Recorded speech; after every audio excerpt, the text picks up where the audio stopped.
Subscribe to Home Movie Makers so that you will be getting each and every updates every day.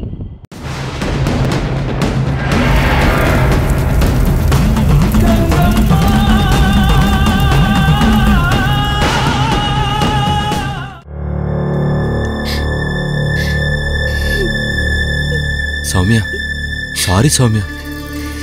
நடந்த எல்லாத்தையும் அம்மா சொன்னாங்க. நான் இருந்திருந்தா நிச்சயமா அப்படி நடக்க விட்டுருக்க மாட்டேன்.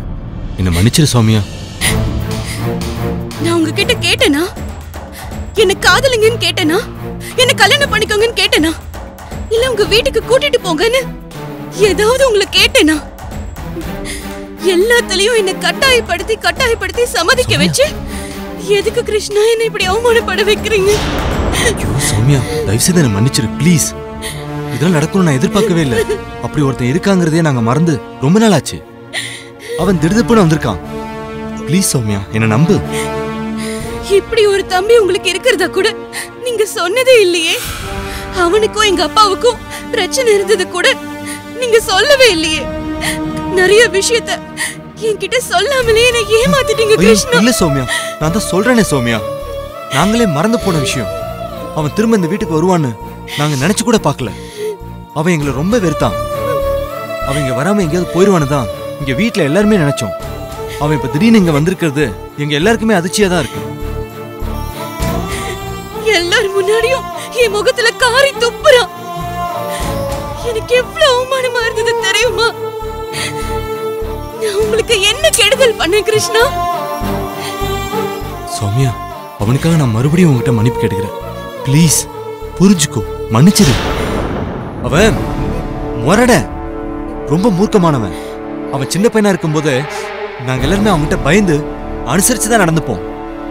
இப்பவும் அப்படியே திருந்தாம வந்திருக்கான். இப்ப என்ன சொல்றீங்க? என்னையும் அவனுக்கு பயந்து இந்த வீட்டுல நடந்துக்க சொல்றீங்களா?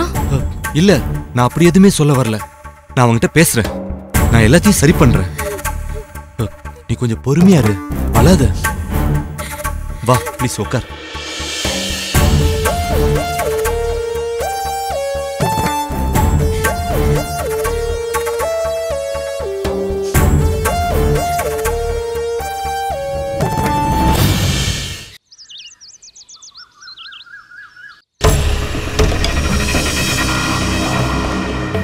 ஜெயசிம்மா, வீட்டுக்குள்ள நுழைஞ்சதும் தேவையில்லாம அவசரப்பட்டு கோவப்பட்ட சௌமியாவை இந்த வீட்டுக்கு துரத்தான் நம்ம நோக்கனா அதை சொல்லிட்டு செய்ய வேண்டியதில்லை. பகையை அறிவிச்சுட்டு பண்ணா அதுல ஒரு கிக்கு இருக்காது. ஸோ அதை வேற மாதிரி தான் பண்ண.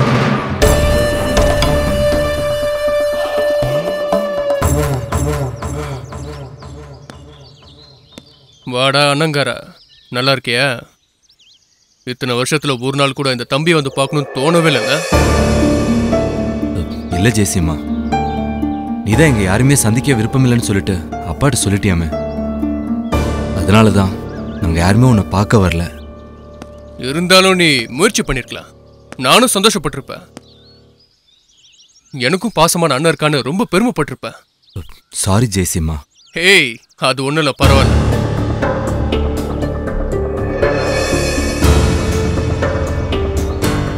அப்புறம் சௌமியா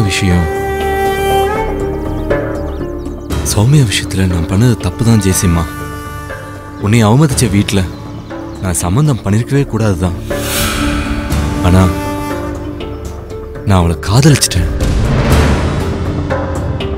அதனாலதான் அப்போ என்னால வேற எதையுமே யோசிக்க முடியல. அவளை விட்டு என்னால விலகவும் முடியல. அவ என்னை விட்டு விலகினப்ப கூட என்னால அவளை விட்டு விலக முடியல. நான் சாகிறதுக்காகவும் துணிஞ்சிட்டேன். தற்கொலைக்கு முயற்சி பண்ணேன். என்னைய காப்பாத்தி அவளை சம்மதிக்க வச்சேன். அதுக்கப்புறம் தான் கல்யாணமே நடந்துச்சு. அவ இந்த வீட்டுக்கு என்ன நம்பி வந்திருக்கா ஜெயசிம்மா. தயவு செஞ்சு அவளை ஒண்ணும் பண்ணிடாத. உன் காலில் விழாத குறையா உன்னை கெஞ்சி கேட்டுக்கிறேன்டா. இதைத்தாண்டா நான் எதிர்பார்த்தேன். என்னை எதிர்க்கிறவன் யாருன்னு தெரியணும். அப்பதான் நான் யாரை மன்னிக்கணும் யாரை அழிக்கணும்னு முடிவு பண்ண முடியும். ஏய் சேச்சே, எதுக்காக என்கிட்ட கெஞ்சிட்டு இருக்க? முதல்ல நீ எனக்கு அண்ணன், அப்புறம்தான் மத்தது எல்லாம். நீ கெஞ்சலாம் கூடாது. டேய், நீ என்னை சௌமியா விஷயத்துல மன்னிச்சுட்ட. இனிமே சௌமியாவை காயப்படுத்த மாட்டேன்னு என்கிட்ட சொல்லு. அப்பதான் எனக்கு சந்தோஷமா இருக்கும். கிருஷ்ணா, சௌமியா விஷயத்துல நான் முதல்ல மன்னிப்பு கேட்டுக்கிறேன். நான் அப்படி நடந்துக்க கூடாது. ரொம்ப தப்பா நடந்துக்கிட்டேன். சொல்லப்போனா காட்டு மிராண்டித்தனமா ஒரு பொண்ணு, அதுவும் இந்த வீட்டுக்கு வாழ வந்திருக்க பொண்ணு, அவ மனசு என்ன பாடுபடுன்னு எதுவுமே யோசிக்காம சட்டுன்னு மிருகத்தனமா நடந்துக்கிட்டேன். அந்த சமயத்துல அந்த பொண்ணோட நிலைமை யோசிச்சு பார்த்தா அதை இப்ப நினைச்சா கூட என் மனசுலாம் பதறுதுடா.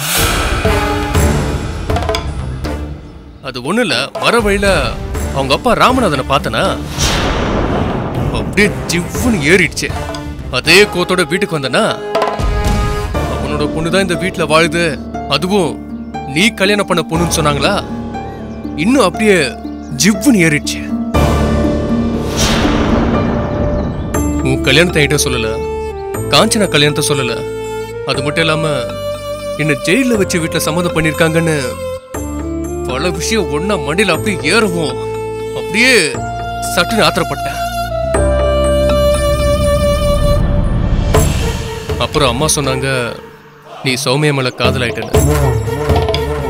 காதல் மனசுல வந்துட்டா யாராலையும் ஜாதி மதம் குடும்பத்துல இருக்கிற பகை இதெல்லாம் மனசுல சுமந்துக்கிட்டு இருக்கவே முடியாது. நான் இவ்வளவு நாள் ஜெயில இருந்தாலும் காதல் ஒருத்தரோட மனசை என்னெல்லாம் செய்யும்னு என்னால கெஸ் பண்ண முடியாது. இதை கேள்விப்பட்டதுக்கு அப்புறம் தான் நான் பண்ணது எவ்வளவு பைத்தியக்காரத்தனு பட்டுச்சு. ஆக்சுவலா நான் உனக்காக வெயிட் பண்ணிட்டு இருக்கேன். சௌமியா மூஞ்சில எப்படி முழிக்கிறது, எப்படி சௌமியா கிட்ட மன்னிப்பு கேட்கறது நான் முழிச்சிட்டு இருக்கேன். நீ வந்த உடனே உன் கூட சேர்ந்து போய் சௌமியா கிட்ட பேசி மன்னிப்பு கேட்கலாம் தான் காத்துட்டு இருந்தேன். வா கிருஷ்ணா, முதல்ல சௌமியா கிட்ட போய் மன்னிப்பு கேட்கலாம். சே, நீ மன்னிப்பெல்லாம் எதுவும் கேட்க வேண்டாம். நீ இவ்வளவு மனசு மாறிட்டேன்னு தெரிஞ்சா அங்க சௌமியா ரொம்ப சந்தோஷப்படுவான்.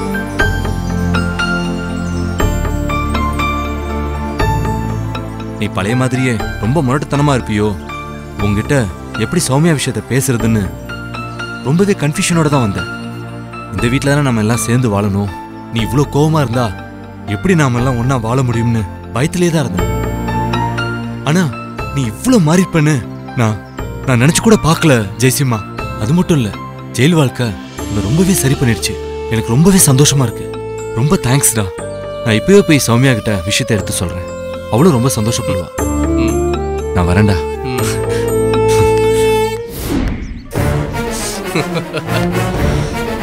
ஜெயில் சரி பண்ற இடம் இல்லடா, அது சதி பண்ற இடம்.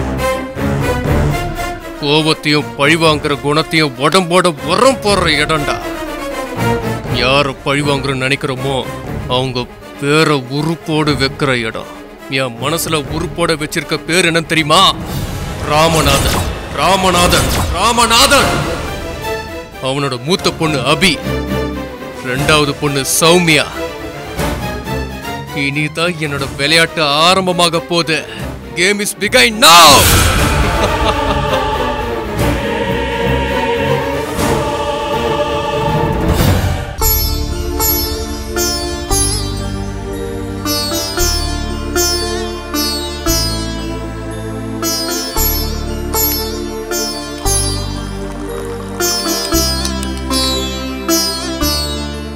இந்த கனகா,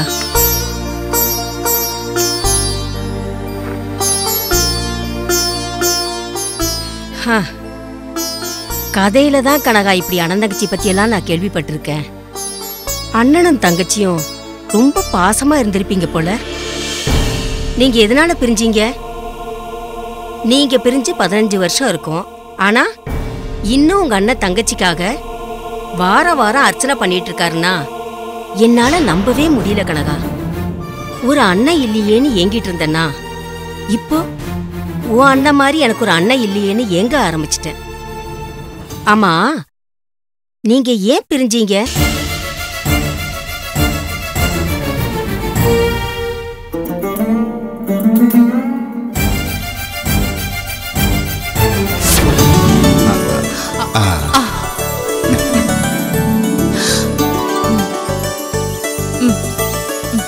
அண்ணே போதுண்ணே, கொஞ்சம் இதுக்கு மேல என்னால சாப்பிட முடியாது. ப்ளீஸ் சும்மா இருமா. இப்படி சாப்பிட்டா எப்படி உடம்புல தெம்பு இருக்கும்? என்ன சாப்பிடுற நீ? இந்த அண்ணா வேண்டாம் வேண்டாம். கொஞ்சமா. மாமா விடாதீங்க, மாமா விடாதீங்க, நல்லா புடிச்சு திணிங்க. எங்களுக்கு எப்படி புடிச்சு திணிக்கிறீங்க? இப்போ கஷ்டமா இருக்கா? இந்த பசங்களுக்காக கொஞ்சம் சாப்பிடுமா? அண்ணனுக்காக சின்ன வயசா இருக்கும்போது மட்டும் இல்ல, எனக்கு சிவா பிறந்ததுக்கு அப்புறமும் என்ன பாத்துக்கிட்டது என் அண்ணன் தான். என் அண்ணனுக்கு நான் அவ்வளவு உயிர். நான், என் ஹஸ்பண்ட், என் அண்ணன், அண்ணன் ஃபேமிலின்னு எல்லாருமே ஒன்னாதான் இருந்தோம். நாங்க இருந்த வீடு, இன்னும் நிறைய ப்ராப்பர்ட்டிஸ், பிசினஸ்னு எல்லாமே அண்ணனோடதுதான். என் ஹஸ்பண்ட் என் அண்ணனோட சேர்ந்து பிசினஸ் பண்ணாரு. எல்லாமே நல்லா போயிட்டு இருந்த மாதிரி தான் இருந்துச்சு. ஒரு நாள் திடீர்னு என் அண்ணனை காணும். அவர் பொண்ணு கௌரிய கூட்டிக்கிட்டு எங்கேயோ போயிட்டாரு. அவரை நாங்களும் எங்கெங்கயோ தேடி அலைஞ்சோம். ஆனா அவர் கிடைக்கவே இல்லை. அவர் எழுதி வச்சுட்டு போன ஒரு லெட்டர் மட்டும் தான் கிடைச்சது.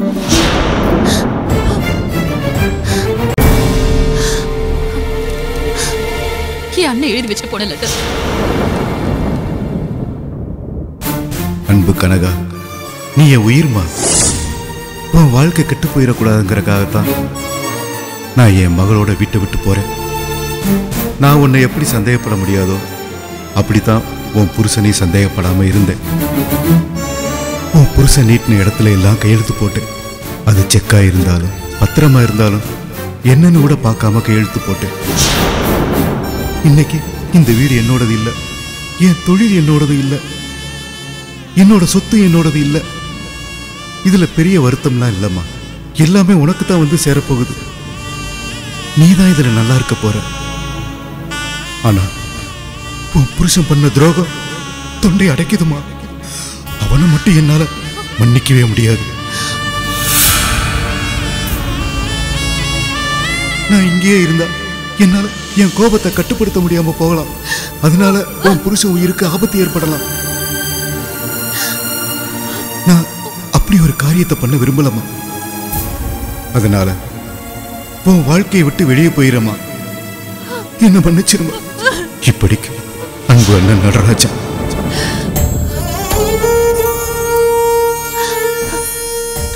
நாங்க இன்னைக்கு இருக்கிற வீடு, எங்களோட சொத்து எல்லாமே எங்க அண்ணன் உழைப்பால வந்தது.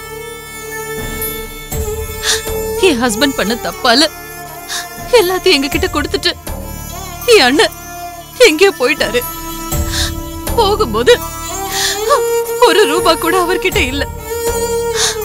எந்த பணமும் இல்லாம எங்க போய் என்ன கஷ்டப்பட்டுட்டு இருக்காரோ, என்னெல்லாம் அவமானப்பட்டாரோ தெரியல.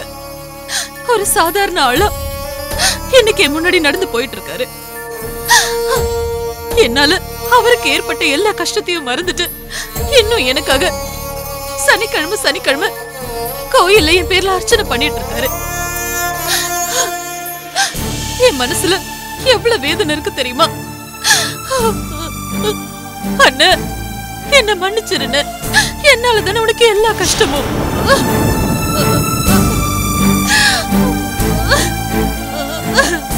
கனகா, அழுகாத. உன் அண்ணன் தான் உன் பக்கத்துல வந்துட்டார்ல. எப்படியும் நாம மறுபடியும் அவரை பார்க்கலாம். நீ அவர் முன்னாடி போய் நின்னேன்னா அவரு உன்னை மன்னிச்சிருவாரு. உன்னோட எல்லா கஷ்டமும் சரியாயிடும். நீ கலங்காத கனகா, அழுகாத. கண்ணத்தோட கனகா.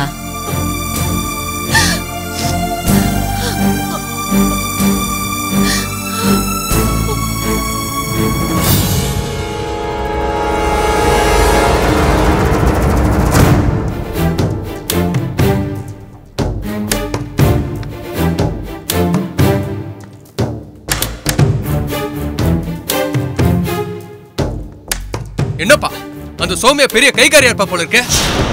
கிருஷ்ணன் நேரா வந்து உன் காலில் விட விழுற, அவளை எதுவும் செஞ்சிடாது கெஞ்சிரா. அவ்வளவு மயக்கி வச்சிருக்கான் அந்த சௌமியா. அவன் புலி மாதிரி பாஞ்சி என் கூட சண்டைக்கு வந்துட்டா கூட நான் ரொம்ப பெருமைப்பட்டிருப்பேன். அவன் கோழை மாதிரி காலில் விழுவறான். இதுதான் அவனை ஜமீன் வம்சமா வளர்த்து வச்சிருக்கிற லட்சணமா? ஏய், இந்த ஜமீன் பரம்பரைக்கு இருந்த வீரம் உன்னோட போயிடுச்சுடா ஜெயசிம்மா. உன் தாத்தா காலத்துல குதிரை மேல அவர் வரும்போது தெருவில் போறவங்க எல்லாம் அப்படியே தலை வணங்கி நிப்பாங்கடா. ஊர்ல இருக்கிற பொண்ணுங்கெல்லாம் வீட்டுக்குள்ள ஓடி ஒளிஞ்சுக்குவாங்கடா. என் காலத்திலேயே அந்த மரியாதையை நான் காப்பாத்தி வச்சிருந்தேன். நீ தலையெடுத்து வந்ததுக்கு அப்புறம் உனக்கு இருந்த துணிச்சல், தைரியம் எல்லாத்தையும் பார்த்து நான் ஆச்சரியப்பட்டேன்டா.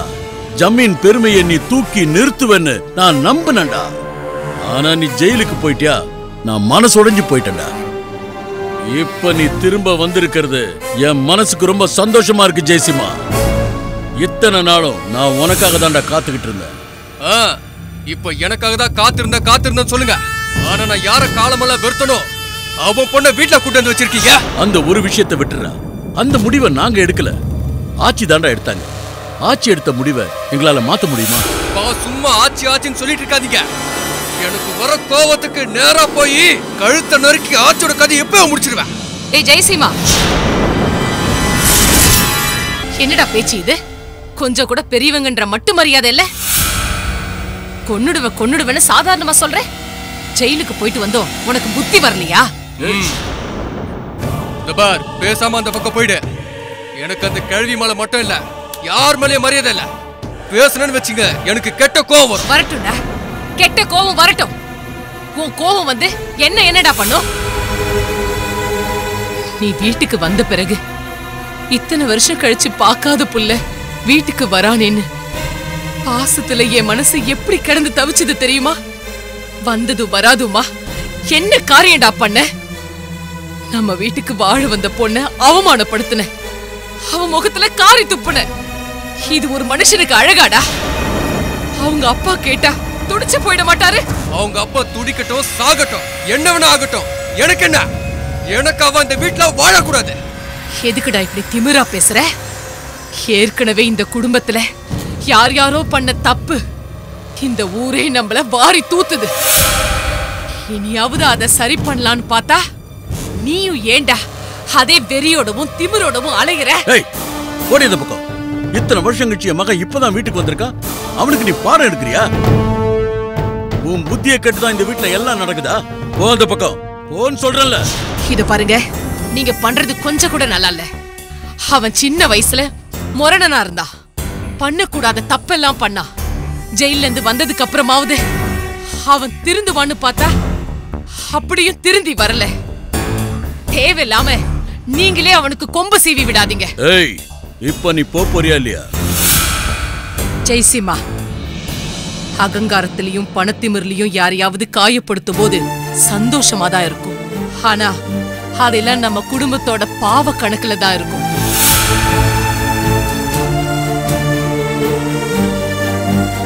ஒண்ணு இல்லனாலும் வீட்டுல உள்ளவங்களை யாரையாவது அது பாதிக்கும்.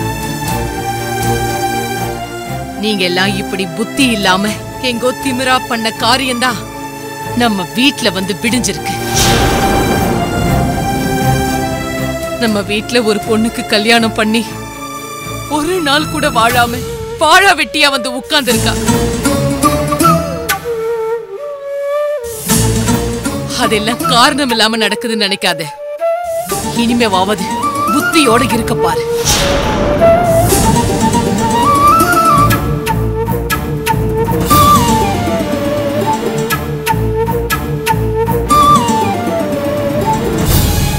டேய் ஜெய்சிமா, உங்க அம்மா பேசுனதுக்காக வருத்தப்படுறியா?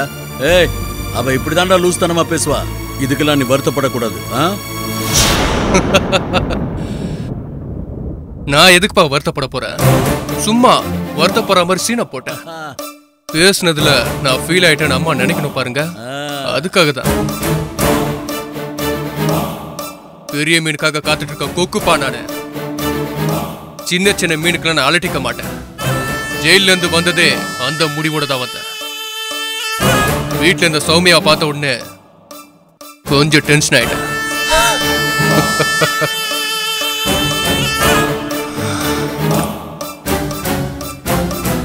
இனி என் கேம் ஸ்டைலு வேற மாதிரி இருக்கும்.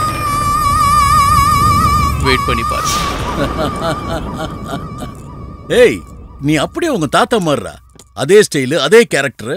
டேய், நீ கலக்குவடா, நீ கலக்குவ. எனக்கு நம்பிக்கை இருக்குடா ஜெயசிம்மா, நம்பிக்கை இருக்கு.